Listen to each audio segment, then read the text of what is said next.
Assalamualaikum warahmatullahi wabarakatuh. Alhamdulillahirabbil alamin. Allahumma shalli ala sayyidina Muhammad wa ala ali sayyidina Muhammad. Sekarang ini banyak orang yang mengeluh seretnya rizki. Kenapa nih rizki seret? Padahal Allah sudah menjanjikan ada rizki untuk setiap hambanya. Sebagaimana Allah sebutkan dalam surat Hud ayat 6. A'udzubillahi minasyaitonirrajim. وَمَا مِن دَابَّةٍ فِي الْأَرْضِ إِلَّا عَلَى اللَّهِ رِزْقُهَا وَيَعْلَمُ مُسْتَقَرَّهَا وَمُسْتَوْدَعَهَا كُلٌّ فِي كِتَابٍ مُبِينٍ. Dan tidak ada suatu binatang melata pun di bumi melainkan Allah lah yang memberi rizki. Juga di dalam surah Al-Isra ayat 30. A'udzubillahi minasyaitonirrajim. Inna rabbaka yabsutur rizqa liman yasha'u wa yaqdir. Innahu kana bi'ibadihi khabiran basira. Sesungguhnya Tuhanmu melapangkan rizki kepada siapa yang Dia kehendaki dan menyempitkannya.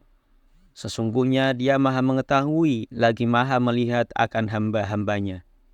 Nah, Allah tahu persis kita sedang kesulitan, sedang susah bayar cicilan, hutang dan sebagainya.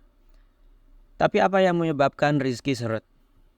Kalau kita simak dari hadis Rasulullah SAW, hadis ini dari riwayat Ibnu Majah dan derajatnya hasan. An Thawban qala Rasulullah SAW, wa inna ar-rajula la yuhramur rizqa bidzambi yusibuhu.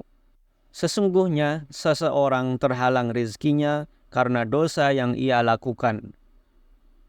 Tapi kok itu ada ahli maksiat, tapi rizkinya banyak? Tunggu dulu, ada hadis lainnya. Sabda Rasulullah, jika engkau melihat Allah berikan nikmat dunia kepada seseorang atas perbuatan dosa-dosanya, maka hal itu adalah istidraj. Istidraj itu kenikmatan semu yang berakhir jadi petaka. Na'udzubillahi min dzalik. Jadi Allah beri seseorang rezeki walaupun dia jahat, ahli maksiat. Tapi dia akan betul-betul tersiksa oleh rezekinya itu. Dan akhirnya bisa jadi su'ul khotimah, jadi petaka. Maka jangan iri. Dan ingat, rezeki bukan hanya masalah uang.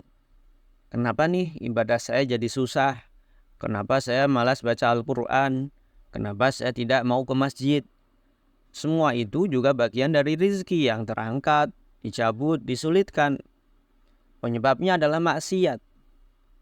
Makanya kalau rezeki sulit, ingat, harus cepat evaluasi diri. Yang dievaluasi itu maksiat kita pada Allah Subhanahu wa Ta'ala. Misalkan, siapa nih yang selama ini dominan di hati saya? Jangan-jangan kita sudah menyekutukan Allah dengan gaji, dengan klien, dengan atasan, dengan kerjaan.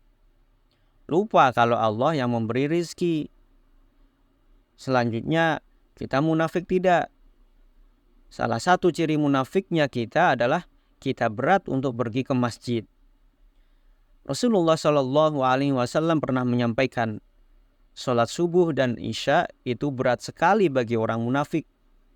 Dan itu membuat Allah tidak suka. Padahal ganjaran sholat isya nih seakan separuh malam dianggap sholat.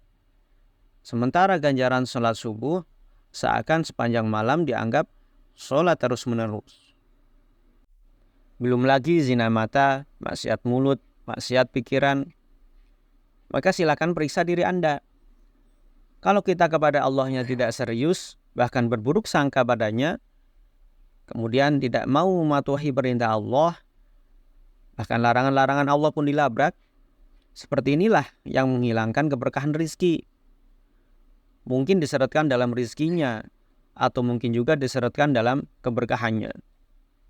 Rizki yang tidak berkah pasti tidak akan membawa ketenangan, akan menimbulkan masalah-masalah lainnya.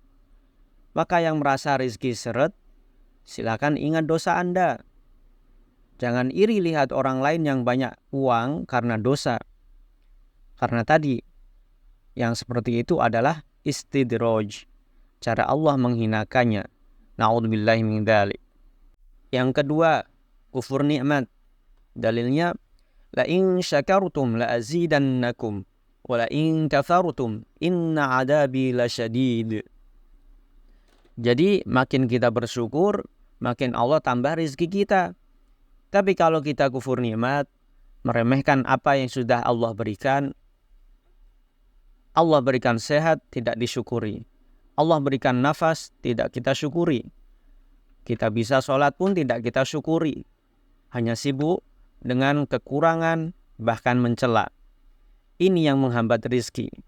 Padahal janji Allah itu, kalau kita bersyukur, akan ditambah nikmat ini.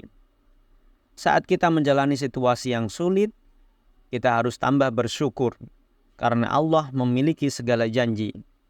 Kalau kita bersyukur, maka nikmat akan ditambah.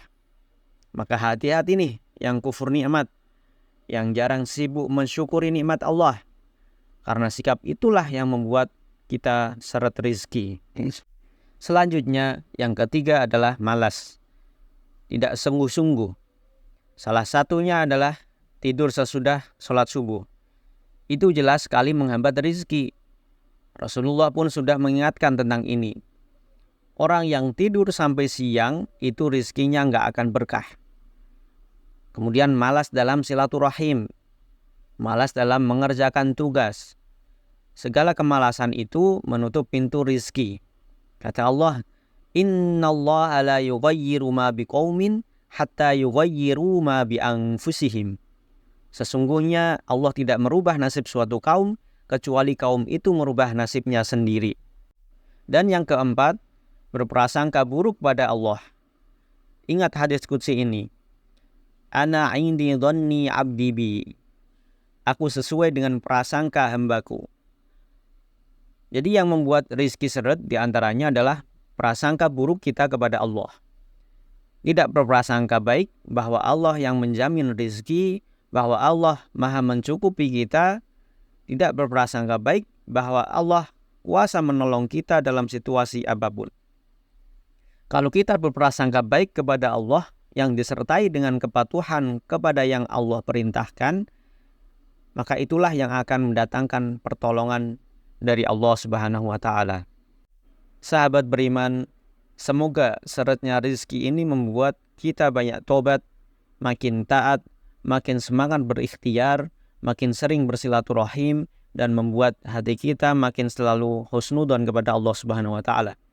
Semoga Allah bukakan pintu rizki yang halal dan berkah. Silakan simpan dan share video ini.